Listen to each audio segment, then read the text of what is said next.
Cloudwater Imperial IPA.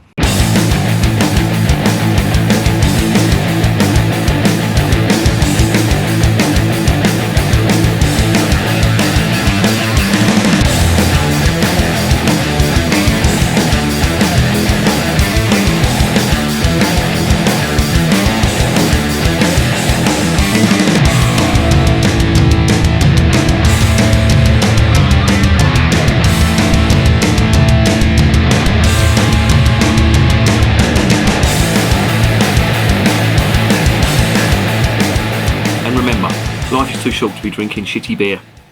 Welcome to another edition of Bands, Bikes and Booze Reviews. The sun is over the yard arm, so that means it's time for a beer. And that beer today is one from the brewmasters at Cloudwater up there in Manchester. This is their Imperial IPA. I'll get onto what an Imperial IPA is in a minute. Just a little bit about Cloudwater. They're based up in Manchester. One of my favourite breweries, one of the best craft breweries, not the best, one of the best.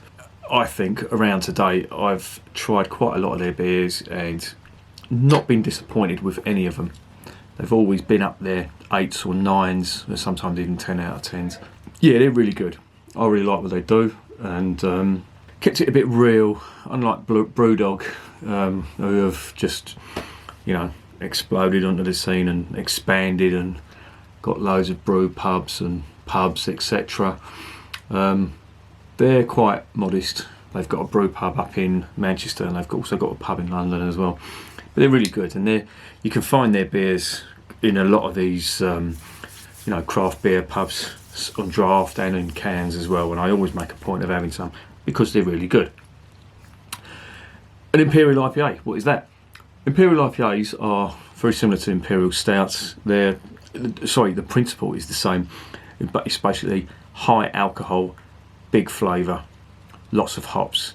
It stems from the Imperial Stout, which was brewed in Britain for Russia, and they called them Imperial Stouts because of the Russian Imperial family, etc., etc. That name seems to have been applied to IPAs. But the Americans, I think, have done that. And as I say, it just means big hops, big ABV on the beer. Got to treat it with a bit of respect, put it that way.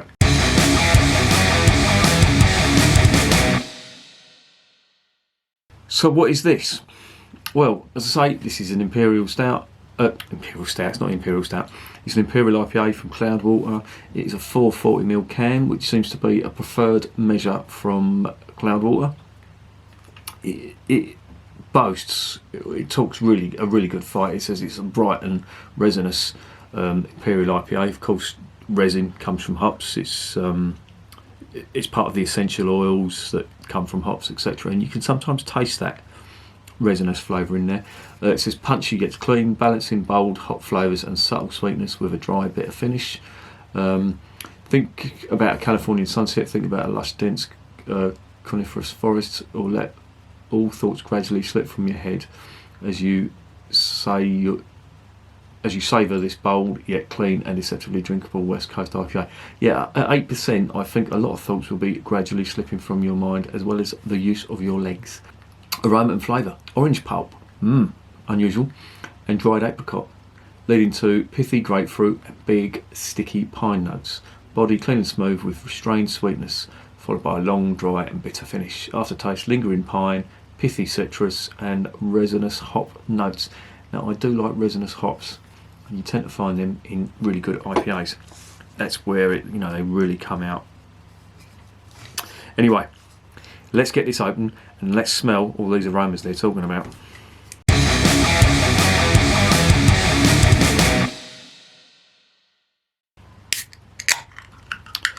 Okay, on the nose, out of the can. Yeah, there's that fruit there. Oh, and and the pine is there as well. There's a touch of spice on that as well, which has sort of got me at the back of the nostrils. It smells really good. Let's get it into the glass, see if I can get a bit more out of it. Yeah. Here it goes, going into the glass.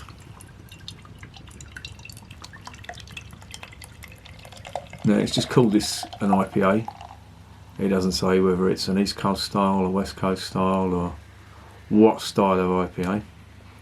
But it is cloudy. There is a fair bit of carbonation in that. The head is white, dissipating rapidly due to the high alcohol, possibly. And here it goes into the glass. It does look good, I will say that. It looks really nice and hazy, sort of golden, orangey yellow colour. Very nice indeed. On the nose from the glass.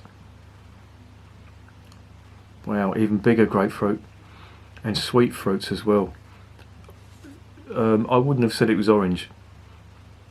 I'd said that was more bitter. Well, it could be the hops that are doing that, but to me that's more like a clementine, more bitter. Maybe a tangerine as well, you know, that bitter orange fruit. But it smells great, and I cannot wait to get this down my fat neck. So I am going to stop gassing and I am going to start drinking.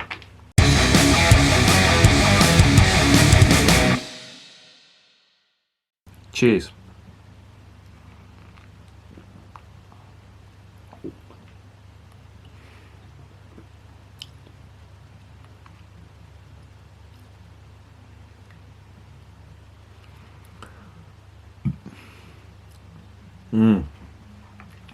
That's really good.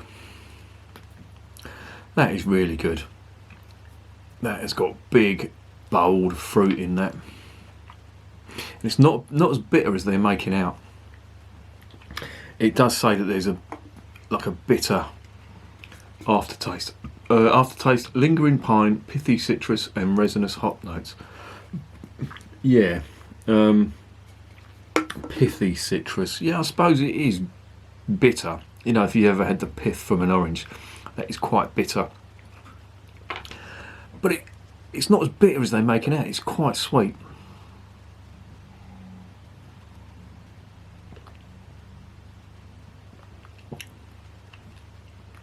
Definitely in the style of an East Coast with that fruit. This big mango and orange in that. But there is an overriding air of, as they say, there's pine and there's grapefruit, bitter grapefruit on that. But it's not harsh, it's not like a, you know, scrunch your face up type.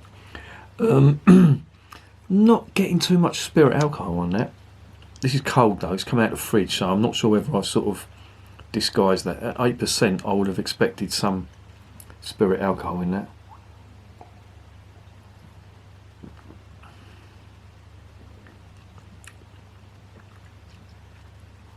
I can feel the alcohol warming. I should have mentioned that earlier. That really did hit home first. But as for the taste,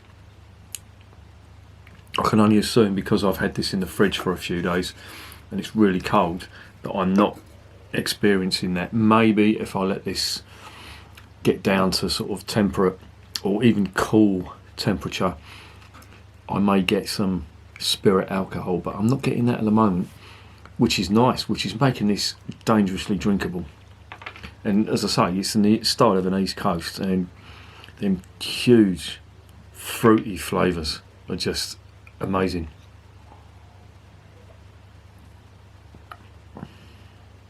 I really like it. I do like them sort of resinous notes on there, and they've definitely come through on here, and that pine as well. That definitely does. Do you know, it's funny, the other day I walked into the toilet and my missus had cleaned it and she used pine disinfectant, and for a second I just thought, oh, that smells like a really good IPA, and of course it's the pine sort of notes on that bleach. I'm not going to fucking drink bleach, so don't worry about that, but there is, you know, on certain really good IPAs you do get that pine, and it's lovely, that Christmas tree pine almost. It's nice.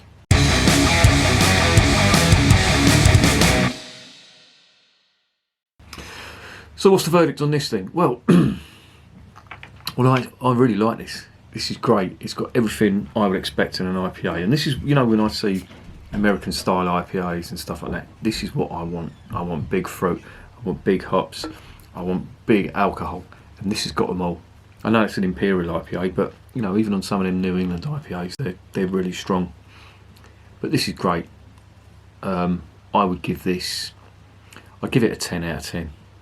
Because it does everything that I would expect, as I say, from an IPA. And this is the Imperial IPA, so it's 8% ABV. Now, I'll recommend this, but recommend it with caution. You can't neck this. It's very, very fucking neckable, I will say that. And I'm doing my best to restrain myself from, this is the first beer of the day, I just finished work, and I'm doing my best not to gulp this down, because I think I would be very, very, well, on my back, basically, if I carried on. So yeah, 10 out of 10, definitely recommended. And remember, beer is working class champagne.